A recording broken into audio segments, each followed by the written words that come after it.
So, the process that they did was really illegal. Magandang gabi po sa iyo, sir. It is my honor that I am given this opportunity to interview the one and only Mr. Benjamin Bong B.D. Duterte. Magandang gabi po sa iyo, Sir Bong. Good evening to everyone also. How are you today, sir? It's cold and it's damp. Sir, alam ko naman na you've been here already for an extended number of time. How have you been adjusting to your stay here in the Netherlands? Well, when I used to live in Los Angeles, I've been there for 12 years. I resided there for 12 years. Kuwang ko na ito lahat. I mean, the cold and everything. But siguro sa age ko, parang kuwan. And the weather here is a little bit different. So I have to adjust to the environment and the weather.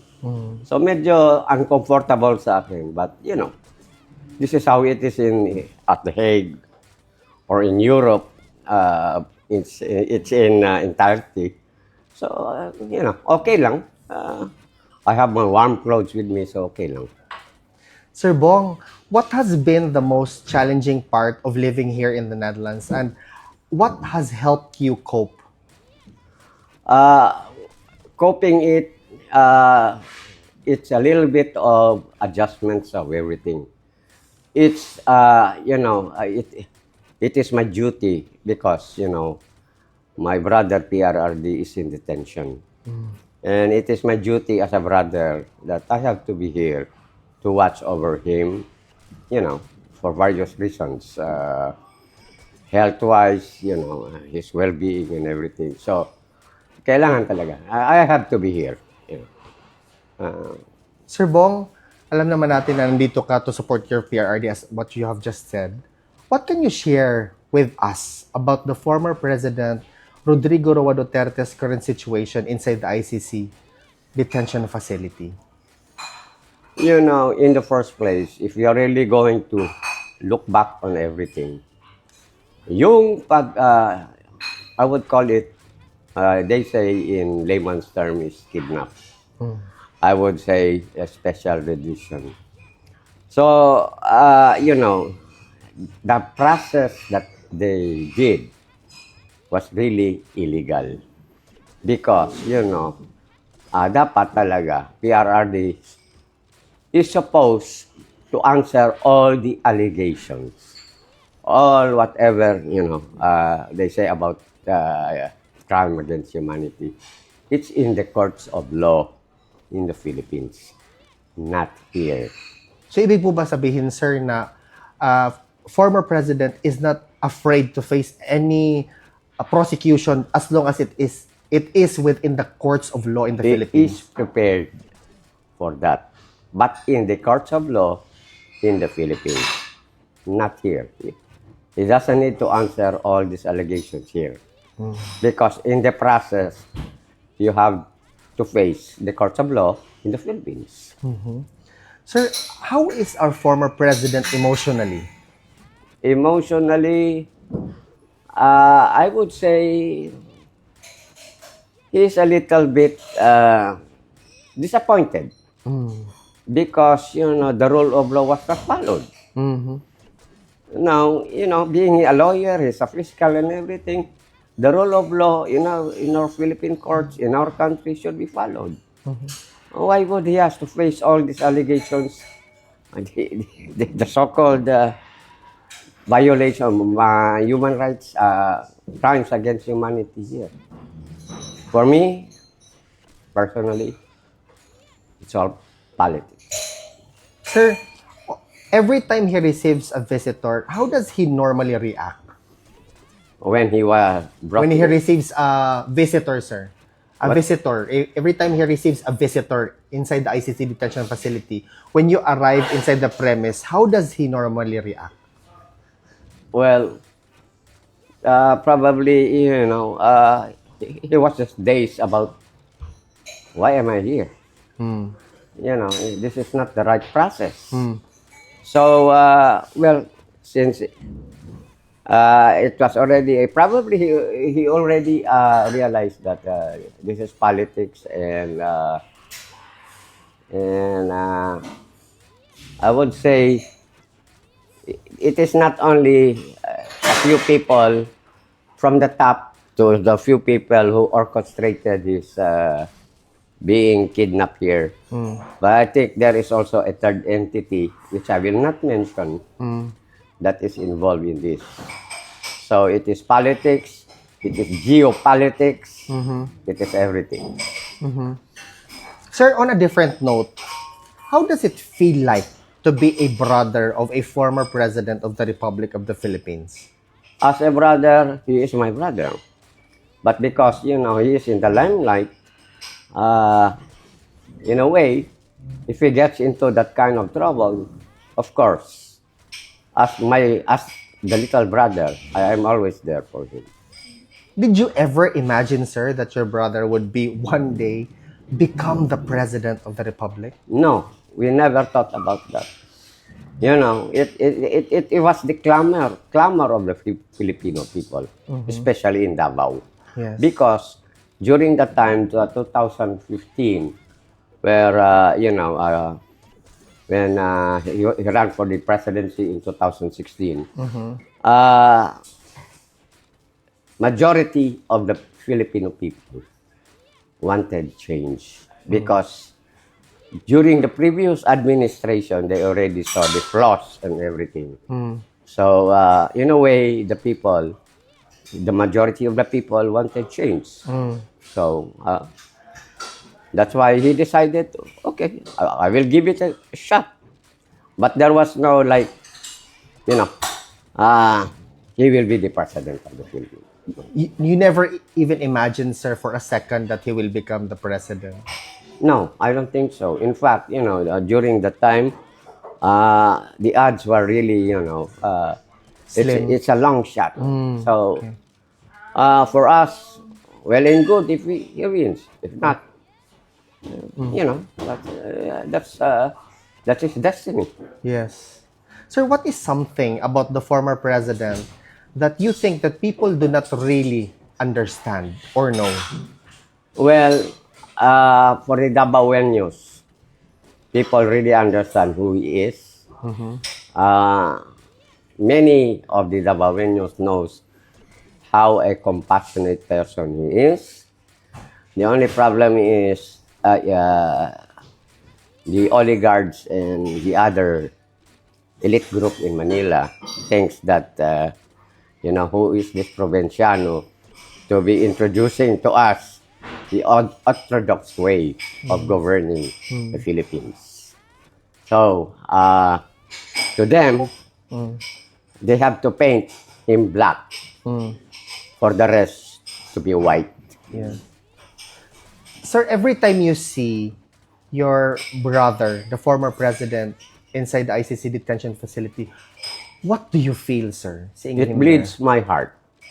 But, I have to contain my emotions because that is the reality here. They have these laws, their policies, and I cannot do anything about it. The only thing I can provide him is the comfort and see to it that he is well taken care of by the family. Sir, on the 11th of October, it will mark the 7 months since his illegal detention. How do you feel about that day?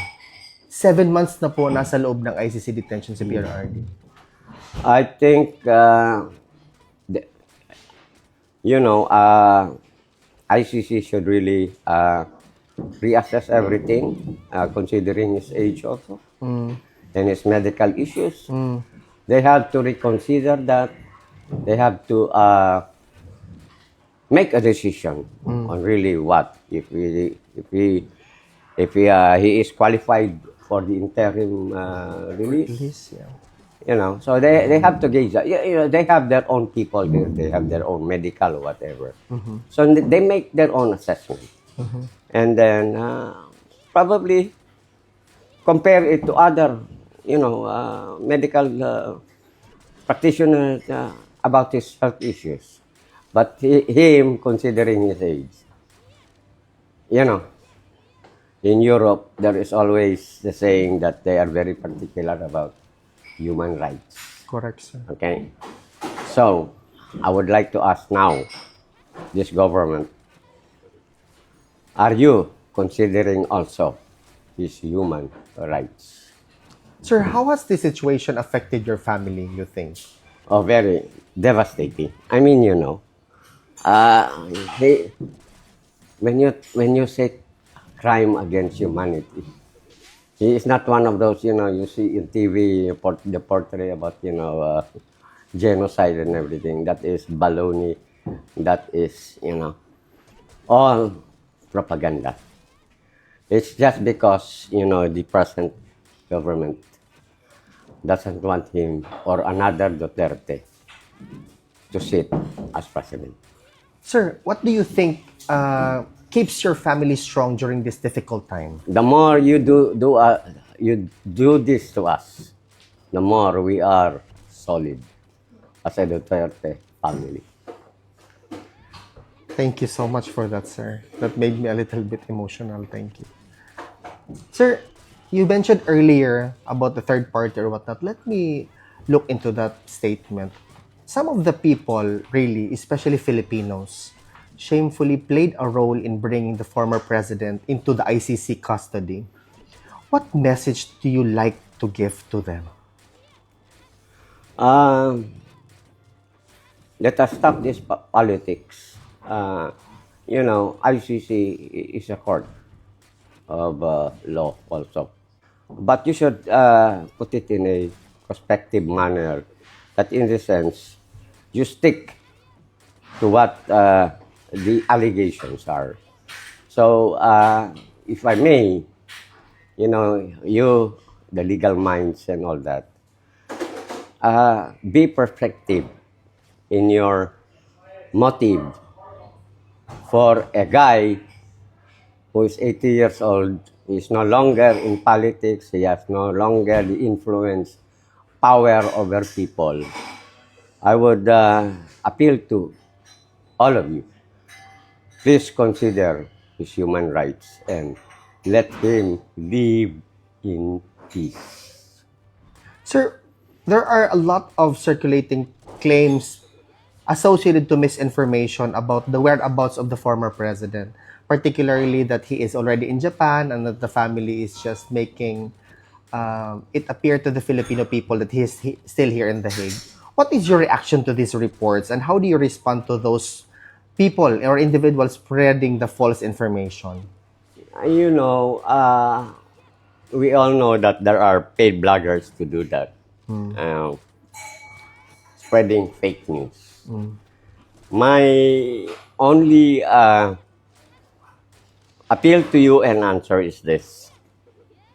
Whatever you see or hear in Facebook or any other social media outlet, please do not fight on that issue right away. The best persons to give you the right information is the siblings or any of the immediate family. When you hear the official statement from the official family, then that is not what you call fake news. Sir Bong, what is your message to Filipino people who continue to support the former president, your brother? To those who believe in PRRD, and I think you all know that, just continue to be vigilant on what the other side are painting. Please, you are the educated people. Please, you have people, working for you in the marginalized sector. Please educate them that what they are painting to PRRD is not entirely correct. Tell them that this man has done his share to the country and he did what best he can do. But, because of the limited term that he had, which was supposed to have a continuity on it, but that did not happen anymore because of other ambitious people who wants to remain in power.